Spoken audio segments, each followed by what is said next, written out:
నమస్కారం విఎన్జే భక్తి ఛానల్ కు స్వాగతం. ముక్కోటి ఏకాదశి పర్వదినం సందర్భంగా మండల కేంద్రమైన మనుబోలులోని అంబేద్కర్ నగర్లో ఉన్న శ్రీ శ్రీదేవి భూదేవి సమేత చెన్నకేశవ స్వామి ఆలయం నందు మంగళవారం సాయంత్రం స్వామివారి కళ్యాణాన్ని అంగరంగ వైభవంగా నిర్వహించారు. శ్రీదేవి భూదేవిని ప్రత్యేకంగా అలంకరించి పల్లకిలో కొలువు తీర్చారు. అనంతరం వేద మంత్రాలతో వేద పండితులు శాస్త్రవేత్తంగా వైష్ణవ సాంప్రదాయ పద్ధతిని స్వామివారి కళ్యాణాన్ని నిర్వహించారు. ఉభయదాతలుగా వ్యవహరించారు. ఈ కళ్యాణానికి గౌడ సంఘం కుటుంబ సభ్యులు, అంబేద్కర్ నగర్ వాసులు, గ్రామ పెద్దలు పాల్గొని స్వామివారి తీర్థప్రసాదాలు స్వీకరించారు. కళ్యాణ అనంతరం ఆలయంలో పల్లకీ సేవ కార్యక్రమాన్ని ఘనంగా నిర్వహించారు. తరువాత దేవస్థానం నందు చెన్నకేశవ భజన బృందం కోలాటం, భజనలు, సంకీర్తనలతో జాగరణ చేశారు. ఆయన వృత్తి అది మాంసం కొడుతున్నాడు, ఈ దగ్గరే ఉంటుంది భక్తి అన్నాడు. కానీ ఆయన ఇంటికి వెళ్ళి చూస్తే ఆయన ఆరాధించే ఇది తల్లిదండ్రులు చూసుకునే పద్ధతి. సాక్షాత్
वेदोक्तदिव्य स्वर्णमंत्र पुष्पांजलिं सर्वात्मकः सर्वं श्री सूत्रवदः प्रसन्ना वरदा भवन्तु.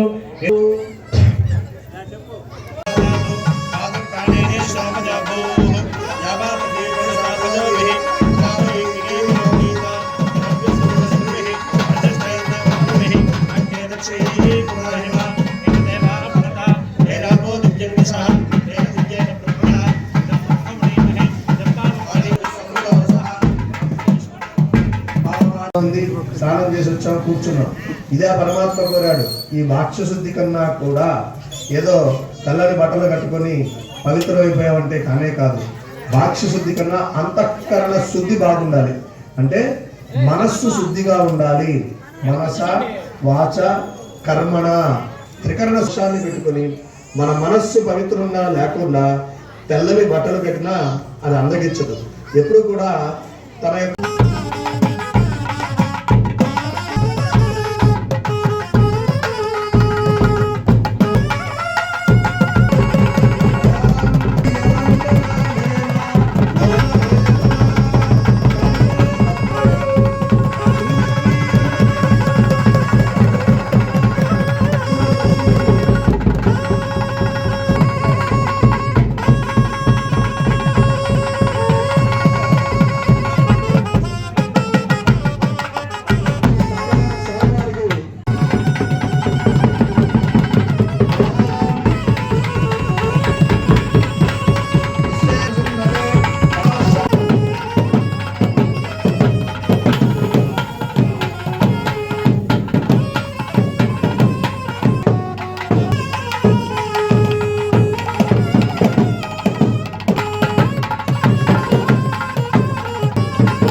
లక్ష లక్ష జనార్దన అంటే పెళ్లికి వచ్చి పెళ్లికి ఒత్తు చెప్తున్నారు.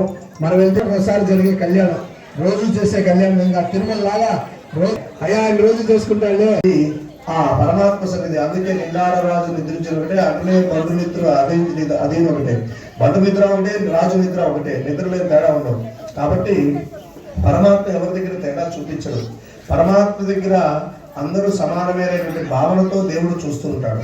కాబట్టి పరమాత్మను మనం ఎలా కొలవాలి, ఎలా అర్చించాలి, పరమాత్మని ఆరాధిస్తే ఏమవుతుంది అని అంటే, మనం కొలలేనివి వెలకట్టలేనివి ఆయుష్ని ఆరోగ్యాన్ని అనుగ్రహిస్తూ ఉంటాడు.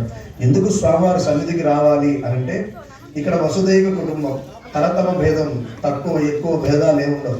అందరూ సమానంగా కూర్చున్నాం, సమానంగా సహపంక్తి ప్రసాదం తీసుకుంటున్నాం. ఇక్కడ ఏ విధమైనటువంటి ఎక్కడ ఏ విధమైనటువంటి దోషాలు లేకుండా సామరస్యపూర్వకంగా ఒక కుటుంబంలాగా అన్నదమ్ములాగా కలిసిమెలిసి ఉంటున్నాం. వీటికి కులమతాలకి ఎక్కడ కూడా ఏ విధమైనటువంటి ప్రస్తావన లేదు. అదే మన సనాతన హైందవ ధర్మం ఎప్పుడు చెప్తుంది.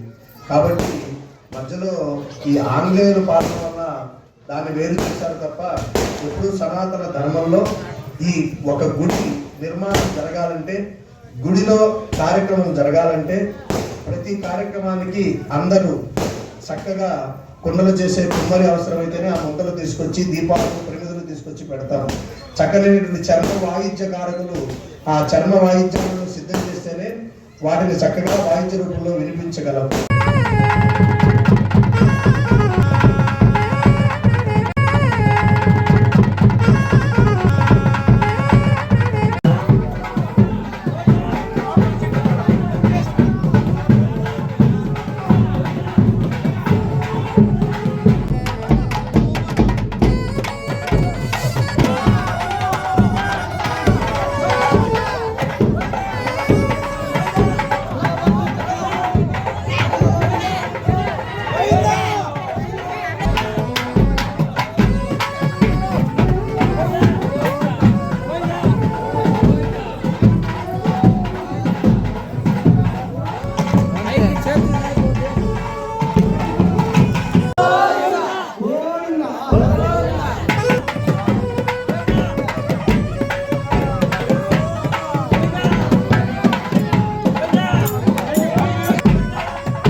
మనకి ఇచ్చినంత, మనకి కలిగినంత పరమాత్మకు కొండంత దేవుడు గోడంత పత్రి.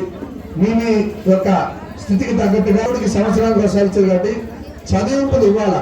ఆ చదువుని ప్రతి భక్తుడు ఇంత అంత భక్తి కొడుకు ఇచ్చిందే. ఆయన ధర చదివించేది మీరు ఖచ్చితంగా మీ చదువుకుని చెప్పి ఇక్కడ ఇవ్వాల్సిందిగా మనం